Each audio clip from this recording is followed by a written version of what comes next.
నవత TV top 10 bulletin news కి స్వాగతం. నేను మీ పావని. వాట్సాప్ షాట్ ని ఎవిడెన్స్ యాక్ట్ 1872 ప్రకారం సాక్ష్యాలుగా పరిగణించలేము అని ఢిల్లీ హైకోర్టు స్పష్టం చేసింది.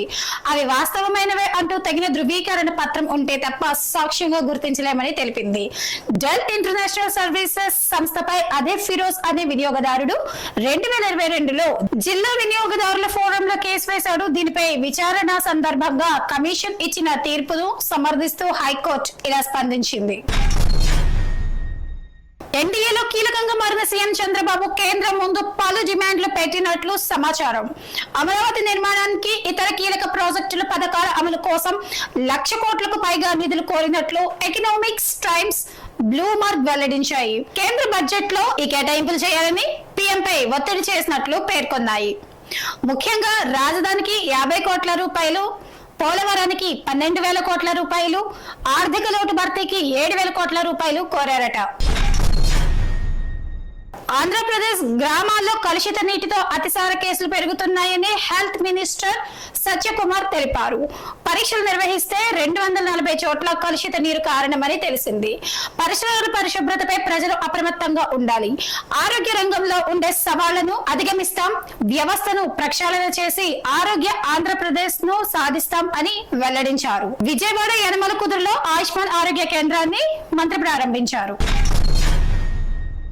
బంగారం ధరలు మరోసారి పెరిగాయి.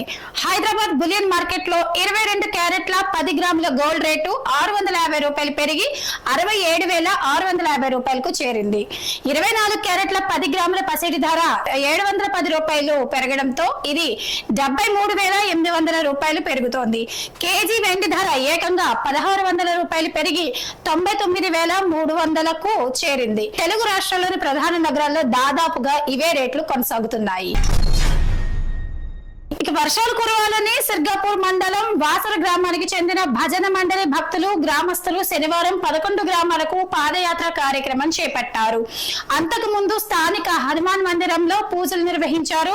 భక్తి శ్రద్ధలతో గీతాలను ఆలపిస్తూ భజనలు చేస్తూ పాదయాత్రను కొనసాగించారు. ప్రతి ఊరిలోని హనుమాన్ మందిరాన్ని దర్శించుకొని వర్షం కోసం పూజలు చేసి ఆంజనేయ స్వామికి జలాభిషేకం చేశారు. పేపర్ లీకేజీ ఆరోపణల నడుమ నీట్ యూజీ కౌన్సిలింగ్ వాయిదా పడింది. త్వరలో కొత్త తేదీని వెల్లడించనున్నారు. వాస్తవానికి ఇవాల్టి నుంచే కౌన్సిలింగ్ ప్రారంభం కావాల్సి ఉంది. మే 5న పరీక్ష నిర్వహించగా జూన్ 4వ తేదీన ఫలితాలు వెలువడిన సంగతి తెలిసిందే. కరోనా వైరస్ కట్టడికి విధించిన లాక్ డౌన్ ను వినియోగించుకున్న బాలిక చెస్ లో అద్భుతాలను సృష్టిస్తోంది. లండన్ లో హారోకి చెందిన భారత సంతతి ప్రాడేజీ బోధన శివనందన్ అందరి దృష్టిని ఆకర్షిస్తోంది. హంగేరీలోని బుడాపెస్ట్ లో జరిగే చెస్ ఒలింపియాడ్ లో ఇంగ్లాండ్ మహిళల జట్టులో చోటు దక్కించుకుంది. దీంతో చెస్ ఒలింపియాడ్ కు ప్రాతినిధ్యం వహించే అతి పిన్న చెస్ ప్రాడేజీగా రికార్డులకు ఎక్కనుంది.